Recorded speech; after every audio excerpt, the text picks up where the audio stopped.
Thank you, everybody, for being here this morning. And we're kind of pressed for time, so we appreciate it. But we wanted to come together in unison, the Assembly and the Senate.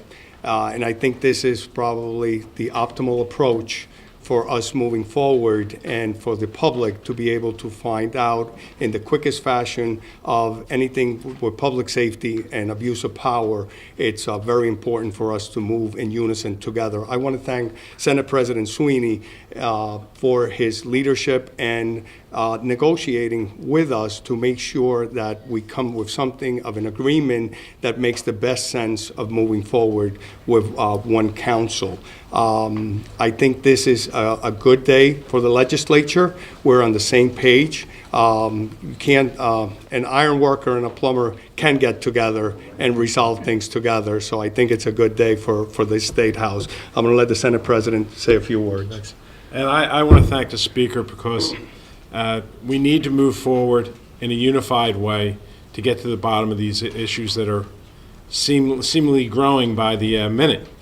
And the Assembly has hired an outstanding legal counsel that we were very happy to work with. So again, this was two houses negotiating a bringing of the two committees together. They'll be reshaped in order to fit the Assembly's size of 12. And we will be announcing that when we're doing the resolutions. We haven't figured out how soon, but that'll be coming soon. But the good news is it's going to be one committee working together. Assemblyman Wisniewski and Senator Weinberg have done a phenomenal job working together behind the scenes. So this is just a natural. So, Loretta, here, let me get your. Somebody remembered today. Yes. Thank you. Now I'm really tall. Wow. No. Well, I might need a slightly lower stool, but it's nice to see you, John. Thank you. I, too, am delighted. Assemblyman Wisniewski and I have worked together on this whole issue for about 3 months now, I would say. And I think our leadership with the Speaker and the Senate President have found a way to bring us together so that we operate in the most efficient, most fair process that is available to us.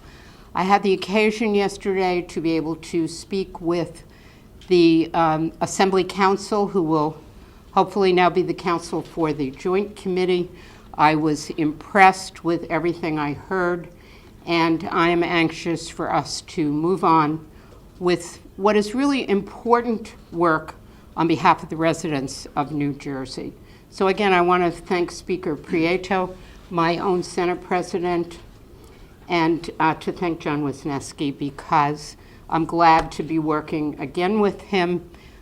We have, I think, a trust in each other and an ability to be the right two people to lead this investigation as we move forward. So thank you very much. I don't want to drop that again. You don't need that. I don't need that. Now, if I stand on that, I'll be very far away from the microphones.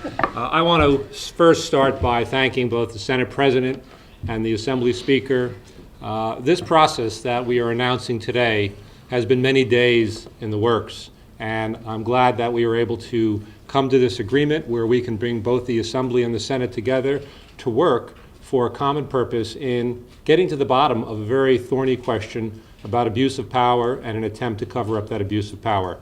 The ability for both houses to work cooperatively and share the resources of Reed Shar makes our work much more efficient and certainly eliminates any questions about two houses competing. There's no competition. We're working in unison. And I'm also glad, after so many months of an informal relationship with Senator Weinberg, working hand in hand as the Assembly Transportation Committee followed the details step by step, that our relationship now is formalized as co-chairs of a select investigative committee that will work very hard and fairly to follow the information we have, to get answers to questions that vex us all, and to hopefully at one point be able to change the laws so we can make sure that this never happens again.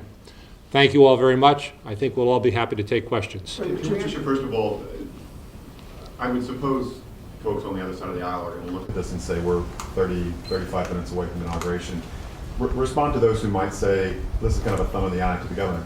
No, Senate President? No, they're absolutely not true. In fact, the Speaker and I just concluded about 15 minutes before this press conference the final details of this. So this isn't a thumb in the eye to the governor. We're all going to go over there and witnesses swearing in. This is about the houses coming together, which clearly we wanted to do from the beginning. And it was just a way of finding a way to do it. We found that way, and I think it's important for the people of the state to know that both houses can and will work together in a very organized fashion to get this done. Listen, if you think that you're mistaken, or anybody thinks that is mistaken, I would tell you, probably for a better soundbite, it would have been right after, but there's inclement weather coming also, so if you want to think of that, there's many scenarios you want to think. The answer is, this has been a process that we've been trying to get together on.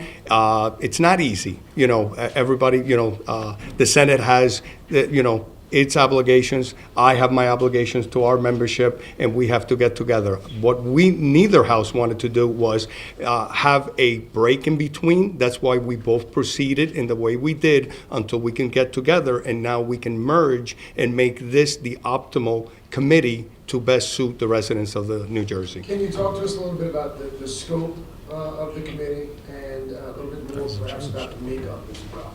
In the scope. Well, the makeup is going to be 12 members, tentatively scheduled to be 8 Assembly members, 4 senators. I think the exact membership is still being discussed by the leaders of both houses. The scope of the investigation is going to continue to be the scope of the investigation that we started with the resolution that was adopted last week. Now it just will be a joint investigation as opposed to one house or the other. Yes? Any of the discussion from and the accusations made by the mayor of Hoboken, or is this going to now become part of the investigation? I think it's premature to get there. I mean, clearly she raises serious allegations. There's a lot of facts swirling about in terms of who said what when. The first order of business for this committee is to follow the information that we had to date, where we have somebody in the governor's office abusing power, and we see an attempt to cover up that abuse of power. We'll follow that trail wherever it leads, but we're not going to switch gears now and start following another investigation. Sir, since the U.S. Attorney's Office met with the Hoboken mayor, is that kind of weighing into how you're going to handle that? Well, certainly it's one of many considerations, and we're going to consult with our counsel to make sure that we're not crossing any jurisdictional lines. Chairman, what were the sticking points in your negotiation, and how did you? I can answer that. We're not going to tell you. This is Vinny and myself sitting down and just figuring it out. We knew what we wanted to do. Correct. And it was just making it come together. And we came together. We finalized it 15 minutes before, honestly, we got here. And we actually talked even during Championship Sunday. So Yes. It's been a work in progress all along. So We can take one question. Can you elaborate a little bit more on the reasons to combine? Is it efficiency, logistics, costs? Honestly, for us, it's so you eliminate any possibility of going subpoenaing the same people, the duplication, and it's a much more of a streamlined process finishing up. And again, the two members here have done a great job. And now Loretta actually was in the background before. She'll be in the forefront with the investigation. And it's a combination of all that. It's being mindful of the cost and how to streamline this. One special counsel, and then we have now the 2 co-chairs, because Loretta has been leading this. Go ahead. Does this require another vote by the legislature? Yes, Yes, When is that going to? we're working that we're out. working that out. Soon, All right. Loretta? Will you have to reissue the subpoenas then? No, council has assured us that We the gotta let wording her of the finish. resolution will allow us to continue forward with everything as issued. We're gonna let You Loretta know, my co-chair now, Assemblyman Wisniewski, just touched on a point of where we are in terms of the current investigation and the current subpoenas. We have a major question out there. Who ordered Bridget Kelly to issue her email and why?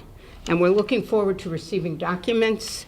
I think the first week in February or when the first group of documents are due. And we need to get answers to that as we move along on this road. I don't know what's going to be, where it's going to lead us, but I know we have a focus on where we started, and we need to get to it. Senator, We have to go, guys. We have to Yeah. go. We gotta go, guys. Where do you